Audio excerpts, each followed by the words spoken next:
तो नमस्कार दोस्तों, आज हम आपको बताएंगे ज्योग्राफी का एक टॉपिक अक्षांश रेखाएं और देशांतर रेखाएं, लेटीट्यूड और लॉन्गिट्यूड रेखाएं। तो ये पृथ्वी है हमारी। अक्षांश रेखाएं और देशांतर रेखाओं के बारे में जानना बहुत ही जरूरी है, क्योंकि अगर अक्षांश रेखाएं और देशांतर रेखाएं हमको नहीं पता है तो हम पृथ्वी के किसी भी स्थान के बारे में नहीं जान पाएंगे। इसलिए कुछ काल्पनिक रेखाएं हमारी पृथ्वी पर ड्रा की गई हैं, तो उन्हें अक्षांश रेखाएं और देशांतर रेखाएं कहते हैं। तो सबसे पहले देखते हैं, ये पृथ्वी है। पृथ्वी के बीचों बीच पृथ्वी के दो भागों को बांटने वाली एक रेखा है, ये रेखा ड्रा की है। तो इसका नाम भूमध्य रेखा है। ये पृथ्वी के बीचों बीच से होकर जाती है, पृथ्वी को दो बराबर भागों में बांटती है, इसलिए इसे भूमध्य रेखा कहते हैं।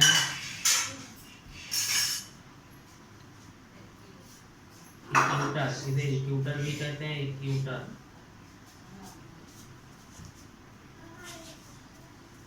इसे 0 डिग्री अक्षांश रेखा भी कहते हैं।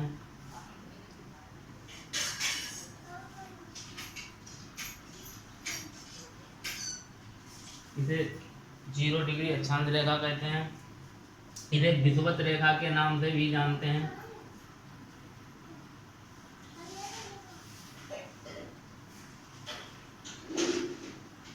तो अगर इसमें से कोई भी नाम आ जाए, 0 डिग्री अक्षांश रेखा या भूमध्य रेखा या विषुवत रेखा या इक्वेटर, तो आप समझ जाएंगे ये भूमध्य रेखा के बारे में बात हो रही है। तो ये पृथ्वी का केंद्र मान लेते हैं। यहाँ से कुछ रेखाएं ड्रॉ की गई हैं। तो 1 डिग्री ऊपर तक जाने पर 90 डिग्री मिलेगा दोस्तों, ऊपर तक 90 डिग्री, नीचे 90 डिग्री। तो हम इसमें एक एक डिग्री पर कोण बनाते हैं। उन रेखाओं को उनके अक्षों से मिलाते हैं, तो उसे अक्षांश रेखाएं कहते हैं। उनके बीच की दूरी 111 किलोमीटर होगी। अक्षांश रेखाओं के बीच की दूरी, इनके बीच की दूरी होगी 111 किलोमीटर। तो इस प्रकार हम 111 किलोमीटर दूरी लेके रेखा ड्रा करते हैं। ये भूमध्य रेखा के समानांतर रेखा है। ये थोड़ा डार्क कर लेते हैं ताकि पता चले। तो इनके बीच की दूरी कितनी होगी?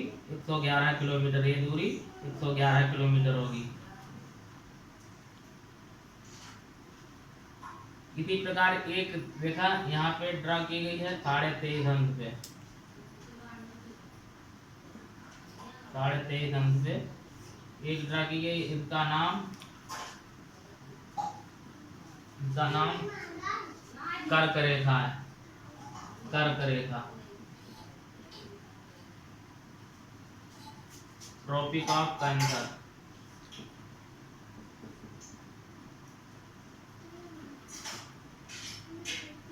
इसी प्रकार नीचे की तरफ एक रेखा ड्रा की गई है।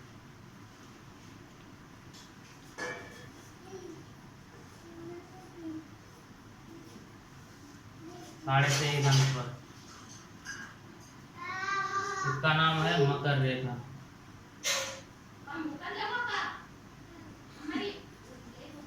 मकर रेखा, इसे tropic of Capricorn, tropic of Capricorn मकर रेखा कहते हैं। तो इस प्रकार हम 1 डिग्री 111 किलोमीटर लेकर 1 डिग्री पर कोण बनाते जाते हैं और रेखाएं डालते जाते हैं। तो ये ध्रुवों की ओर बढ़ते जाते हैं। ध्रुवों की ओर ये रेखाएं छोटी होती हैं, ये वृत्ताकार रेखाएं होती हैं।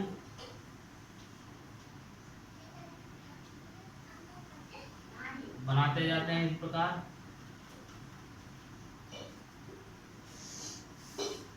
तो 1 degree, 2 degree, 3 degree, 4 degree, 5 degree, 6 degree, इस प्रकार यहाँ बनाते बनाते यहाँ पर 80 डिग्री होगा।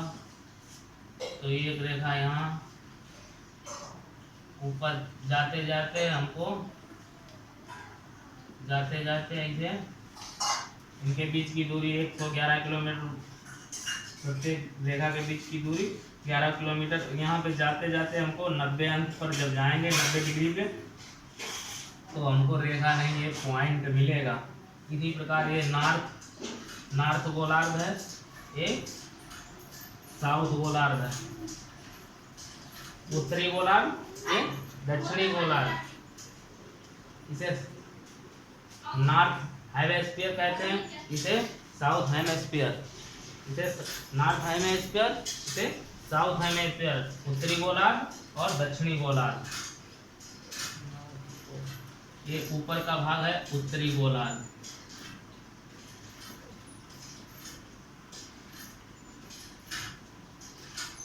नीचे का भाग दक्षिणी गोलार्ध।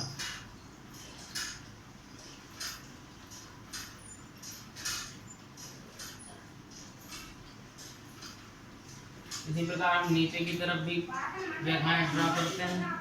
111 किलोमीटर दूरी लेकर के, 111 किलोमीटर दूरी लेकर के, 111 किलोमीटर दूरी लेकर के, इनके बीच की दूरी 111 किलोमीटर, 111 किलोमीटर। इसी प्रकार यहाँ पे हम ये 80 डिग्री पे, ये इक्वेटर है, 1 2 3 4 5 डॉट डॉट। इसी प्रकार 80 डिग्री पे जाते हैं और चले जाते, बनाते जाते हैं। और 111 बीच में दूरी लेकर के, 111 दूरी लेकर के, 111 दूरी लेकर के, 111 दूरी, 111। इसी प्रकार हमको यहाँ पोल पे, साउथ पोल पे हमको क्या मिला, एक पॉइंट मिला, ये 90 अंश की, यहाँ 90 डिग्री होगा, एक पॉइंट बनेगा। तो इनके बीच की दूरी 111 किलोमीटर। टोटल कितनी रेखाएं की ग्लोब पर, कितनी अक्षांश रेखाएं खींची जा सकती हैं ग्लोब पर? टोटल अक्षांश रेखाएं, अक्षांश रेखाएं कितनी? 90 उत्तरी गोलार्ध में, प्लस 90 दक्षिणी गोलार्ध में, प्लस एक इक्वेटर। इक्वेटर भी एक रेखा होगी ना, ये वाली इक्वेटर 1। तो इस प्रकार ये 90 प्लस 90 प्लस 1 181। इसमें से ये 2 पॉइंट वाली रेखाएं कम हो जाएंगी। ये 90 अंश की, जो 90 अंश का कोण बनाती हैं ये रेखाएं, ये 2 रेखाएं जो है ये पॉइंट होगा। तो ये 2 पॉइंट कम हो जाएंगे, तो कितने हो जाएंगे? 179। कितनी रेखाएं, अक्षांश रेखाएं खींची जा सकती हैं? तो इसमें अगर ऑप्शन में मिल जाए कहीं 179, तो 179 को लगाएंगे। अगर ऑप्शन में कहीं मिल जाए 181, अगर ये ऑप्शन में ना दिया हो 179, तो हम इसको टिक करेंगे। अगर ये दोनों दिए रहते हैं ऑप्शन में 181 और 179, तो हम सबसे पहले इसको लगाएंगे। उसके बाद अब बात करते हैं लॉन्गिट्यूड, देशांतर रेखाओं के बारे में। देशांतर रेखाओं के बीच की दूरी, देशांतर रेखाओं के बीच की दूरी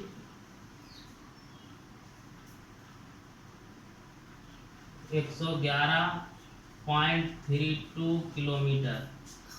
कितनी? 111.32 किलोमीटर।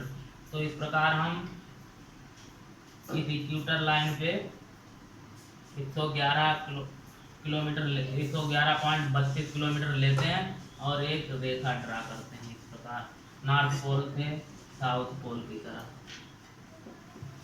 NP से SP की तरफ।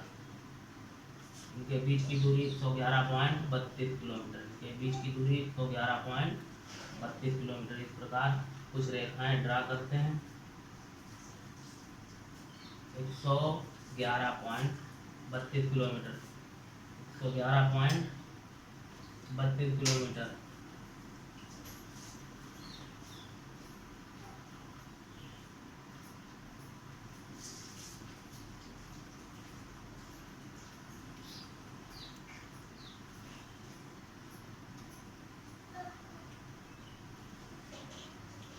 इस प्रकार ये रेखाएं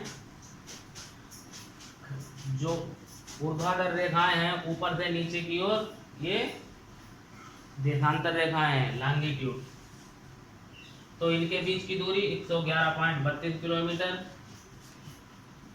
इक्वेटर लाइन से या भूमध्य रेखा से नॉर्थ पोल या साउथ पोल की तरफ जाने पर इनके बीच की दूरी जो है घटती जाती है। ये दूरी यहाँ पे देखिए बहुत कम दूरी हो गई।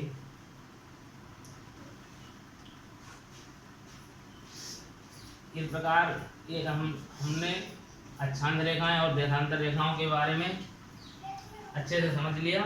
इसके बाद अब बताते हैं आपको भारत की स्थिति। अगर आपको दिया हो अपने भारत के बारे में कि भारत कहाँ पे है, हम कैसे जान पाएंगे कि भारत कहाँ पर है।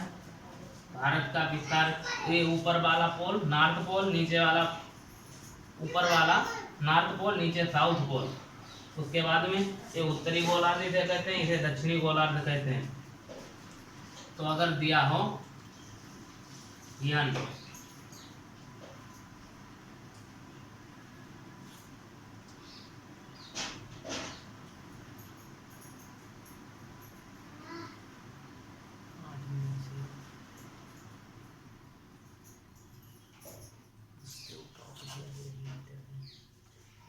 8 अंश 4 मिनट से लेकर 37 अंश 6 मिनट तक। नॉर्थ 8 मिनट 4 अंश से लेकर 37 अंश 6 मिनट तक। उसके बाद ईस्ट, ईस्ट मतलब पूर्वी 68 अंश 7 मिनट से लेकर 97 अंश 25 मिनट तक। ये हमारे भारत का, ये जानते हो क्या है, ये हमारे भारत का विस्तार है इतना। तो कैसे निकालेंगे, यहाँ से देखेंगे। ये नॉर्थ लिखा है, नॉर्थ लिखा है तो ये कंफर्म है कि साउथ में नहीं होगा, इधर नहीं होगा, यानी कि भारत हमारा इधर नहीं होगा। कहाँ होगा, नॉर्थ में होगा, ऊपर होगा नॉर्थ में। और नॉर्थ में तो ये तो कंफर्म है कि नॉर्थ में होगा, लेकिन कहाँ पर होगा, नॉर्थ ईस्ट लिखा है तो इधर भी नहीं होगा, इधर भी नहीं होगा। कहाँ होगा, इधर होगा।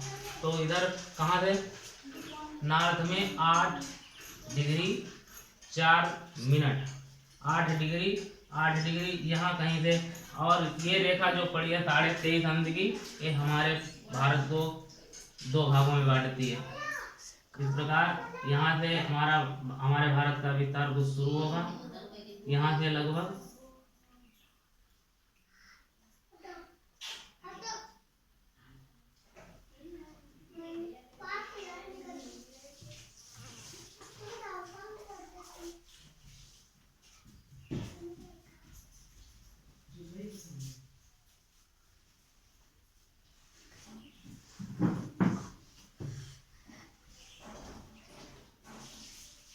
इस प्रकार कुछ भारत का नक्शा है। तो ये यहाँ से कितना होगा, 8 अंश 4 मिनट, 8 अंश 4 मिनट। ये अक्षांशीय विस्तार होगा 8 अंश 4 मिनट। और यहाँ केरल, ये कन्याकुमारी वाला पॉइंट जो है, अब यहाँ से लेकर जम्मू कश्मीर तक, कश्मीर वाला ऊपर वाला हिस्सा। तो ये 8 अंश 4 मिनट से लेकर 37 अंश 6 मिनट तक। और इधर एक गुजरात वाला पॉइंट, इधर आसाम अरुणाचल प्रदेश वाला लास्ट वाला, गुजरात वाला ये 68 डिग्री 7 मिनट से लेकर 97 डिग्री 25 मिनट तक यहाँ फैला हुआ है। यही हमारे भारत का विस्तार है इतना।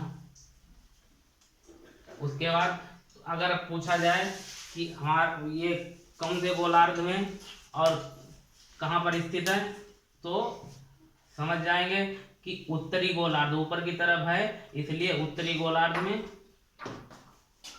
पूरब की तरफ, उत्तरी पूर्वी गोलार्ध में, उत्तरी गोलार्ध में ऊपर है तो उत्तरी गोलार्ध में, और पूरब की तरफ इसलिए पूर्वी गोलार्ध, उत्तर पूर्वी गोलार्ध में स्थित है। हमारा भारत कहाँ पर स्थित है?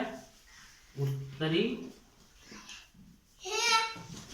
पूर्वी गोलार्ध में।